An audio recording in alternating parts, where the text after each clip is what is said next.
안녕하세요, 보상스트리입니다. 안녕하세요, 보장스토리 송팀장입니다. 법률사무소의 브이로그처럼 찍고 있잖아요. 우리가 이제 계속 뭐 그렇게 찍고 싶으시다면서요? 이제 그렇게 찍을 거예요. 너무 또 그렇게 하려고 하니까 정보성이 부족하다는 얘기가 있어가지고 사실 정보를 주더라도 누구나 얘기하는 그런 정보를 주고 싶진 않거든요. 진짜 도움이 될 만한 어디서도 얘기를 하지 않는 그런 정보들을 좀 주려고 하거든요. 그래서 오늘은 어떤 내용으로 얘기를 한번 해볼까요? 오늘은 카페에 질문하신 글 중에 하나인데 네. 이분 같은 경우는 변호사 사무실에 위임을 해서 진행을 하고 계시는 분이세요. 근데 다른 변호사 사무실에서 사건을 진행을 하는 것들은 별로 답변하고 싶지 않은데? 그래도 그 사무실에서 알아서 잘 했겠지. 굳이 뭘 답변을 해야 되는 거야? 근데 거기다 맡겨놓고 하시기는 하는데 뭔가 이상하다고. 그러니까 이 사무실이 이제 직접 알아보셔서 하신 게 아니라 병원에 입원을 해 있는 동안 병원 사무장이란 분이 소개를 해준 거죠. 옛날에도 한번 그런 얘기 한 적이 있었던 것 같은데, 병원에서 소개받는 이런 뭐 손사라든가 이런 사람들 믿지 말라고? 왜? 일 잘하시는 분들도 계시겠죠.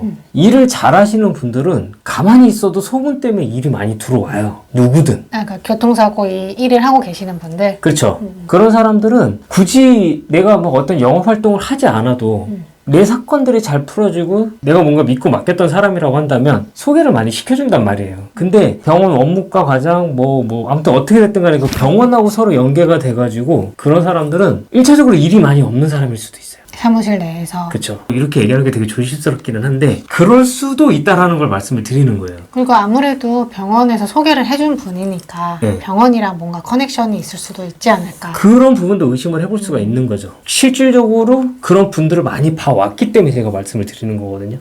이분이 이제 진단이 뭐냐.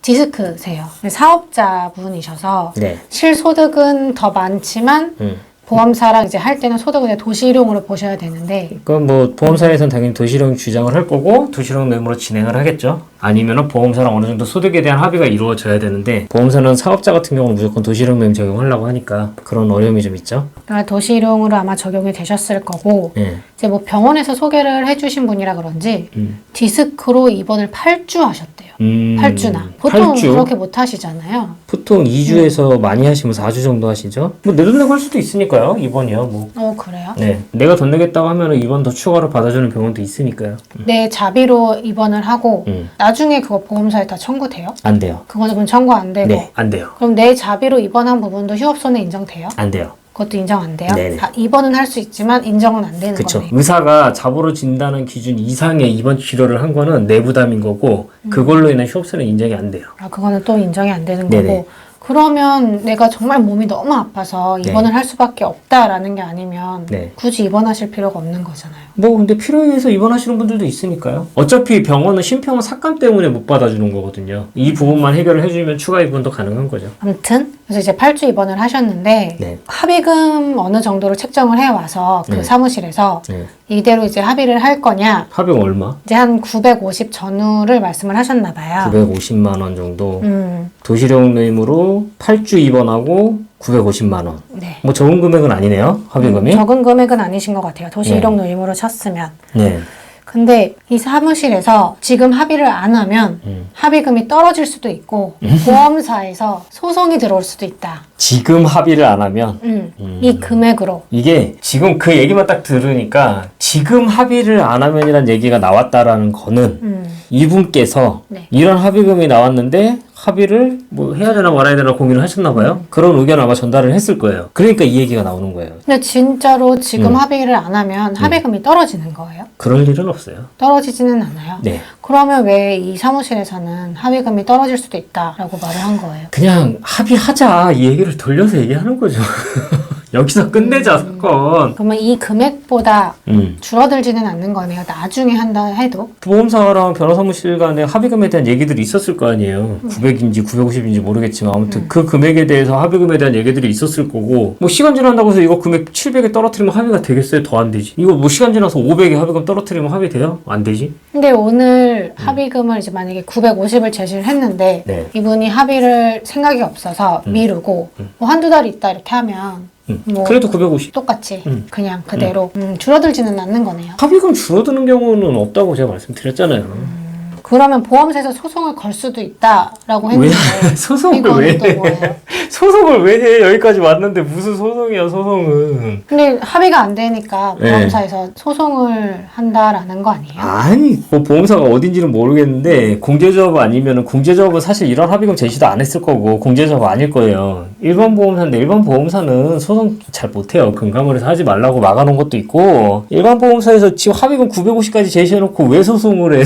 간혹 채무부존재 소송 들어오잖아요. 그거는 막 민원 과도하게 넣고 막 협박하고 막 하니까 보험사에서 이제 그거 막으려고 하는 소송들인 거고 그것도 자기네들이 못하니까 지금 피보험자 이름 빌려가지고 소송을 하고 있잖아요. 지금 보험사에서. 근데 보험사에서 합의가 계속 길어지니까 합의하려고 소송을 할 수도 있는 거잖아요. 안 해요. 이런 사건 가지고 소송 안 해요. 보험사. 뭐 과도하게 민원이 들어오거나 그거는 이런 그 경우요? 변호사 사무실에서 이 사건 이제 끝내자. 그리고 보험사 담당자도 이거 지금 950 합의 만들려고 그런 얘기들이 있었겠지. 오늘 당장 뭐 합의 될 것처럼 뭔가 얘기들이 있었겠지.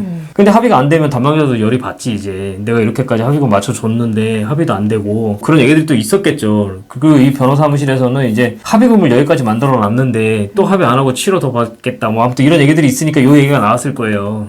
그렇지 않은 이상 이런 얘기 잘 안 나오거든요. 그러면 이거 여쭤봐도 되는지 모르겠는데 만약에 이런 상황이다. 우리 사무실에서 이제 이렇게 담당자랑 어느 정도 합의금을 맞춰놨는데 의뢰인분께서 나 합의 지금 못하겠어요. 치료 더 받을래요? 라고 하면 이제 저희 사무실은 그럼 어떻게 치료 받으시러. 합의금 그냥 신경 쓰지 마시고 그렇죠. 뭐 그런 부분들이 있겠죠. 더 이상 합의금이 올라가거나 그러진 않을 거예요. 이미 합의금 최대한으로 맞춰놓은 상태이기 때문에. 합의금이랑 올라가지는 않겠지만 뭐 미래일은 어떻게 될지 모르니까 더 올라갈 수도 있겠죠. 근데 내가 몸이 불편한데 합의를 할 필요는 없어요. 그런 부분들에 대해서 어차피 사건을 누군가한테 맡긴다는 거는 의뢰를 한다는 거는 뭘 의미하는 걸까요? 사건을 쉽게 해결하기 위해서 그러는 거잖아요. 그렇죠. 내가 스트레스 안 받고 그렇죠. 두 번째 문제는 받을 수 있는 만큼의 최대한의 합의금을 받고 싶어서 사건을 의뢰를 하는 거잖아요. 그렇죠. 그죠? 그러면 그 조건이 충족이 됐다고 한다면 사건을 종결을 하는 게 맞겠죠.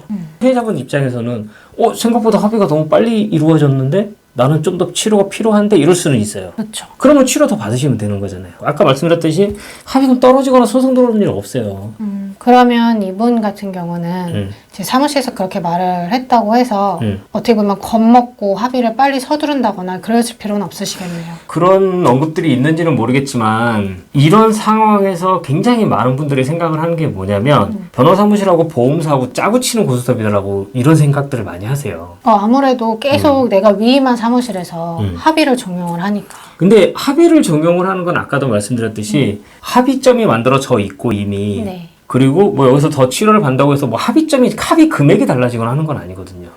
종결을 하자는 걸 어떻게 뭐 이렇게 설명하냐 이렇게 설명하냐 진짜 이거 차이가 있는 거잖아요. 근데 그런 스타일인 거야. 그 사무실은 막 그냥 합의를 적용하는 거야. 왜냐면 사건 끝내고 싶거든. 근데 좀 처음부터 피해자분들하고 이런 관계라고 그러거든요. 피해자고 이제 변호사무실과의 관계 이런 관계가 잘 맺어져 있는 사무실이라고 한다면 합의를 하기 이전에 어떤 합의금이 만들어지기 이전에 환자분의 상태가 어떤지를 먼저 확인을 하겠죠. 그렇죠. 그래서 합의를 해도 되는 상황인지 아닌지 여부를 먼저 판단을 할 거예요. 그래서 지금처럼 뭐 치료가 더 필요한 상황이라고 한다면 우리 쪽에서 합의를 더 미루겠죠. 변호사무실에서. 근데 치료 끝났어. 이제 합의해도 될 것 같아. 그러면 합의 절차가 진행이 되는 게 맞겠죠. 근데 그 부분이 좀 안 됐었던 것 같아요. 그러니까 금액적으로는 합의점이 맞춰졌는데 네. 의뢰인분의 몸 상태 파악이 조금 미흡했던 부분인 거네요. 그런 부분에서 서로 간의 대화가 좀 부족한 게 아니었냐라는 생각이 좀 드는 거예요. 그러니까 제가 생각을 할 때는 그런 부분에 대해서 서로 대화가 잘 됐었으면은 아마 이분도 950만 원 적은 합의금 아니거든요. 그렇죠. 도시락 노임 정도의 소득에 950만 원? 한 달 입원하고 외상교도 50% 2년 정도 나와야 그 정도 금액이 나올 거예요. 900만 원 정도 나올 거예요. 그 정도의 기준이라고 한다면 적은 합의금은 아니거든요. 저 금액이 적은 금액은 아닌 것 같아요. 그쵸. 제가. 그러면 변호사무실하고의 이런 커뮤니케이션에서 조금 약간 문제가 있지 않았었냐 이렇게 판단을 하고 있는 내용이에요. 이런 내용도 되게 많아요. 그래서 뭐 이 사무실 믿어도 되냐 안 되냐 이런 거 막 질문들 엄청 하시는데 별로 답변 드리고 싶은 내용은 아니거든요. 민감한 문제이기도 하고 그리고 그 사무실과의 또 어떤 얘기들이 오고 갔었는지 이런 얘기들도 잘 모르겠고 또 이 변호사무실과 보험사가 또 어떤 얘기들이 오고 갔는지 그것도 잘 모르니까 그것보다 우리 사무실에 안 맡기고 다른 사무실에 맡겨서 삐져서 그러신 거 아니에요? 아니 내가 굳이 그거를 왜 그렇게 하냐고 빈정상하신 거 아니에요? 뭐 오늘 영상은 여기서 그래서 그런 부분들이 있지 않았 않았나라고 추정을 해보는 거예요. 어떤 사건을 의뢰를 했으면 그 사람과의 커뮤니케이션, 그 사무실과의 커뮤니케이션이 굉장히 중요한 것 같아요. 네. 여기서 마치도록 하겠습니다. 감사합니다. 감사합니다.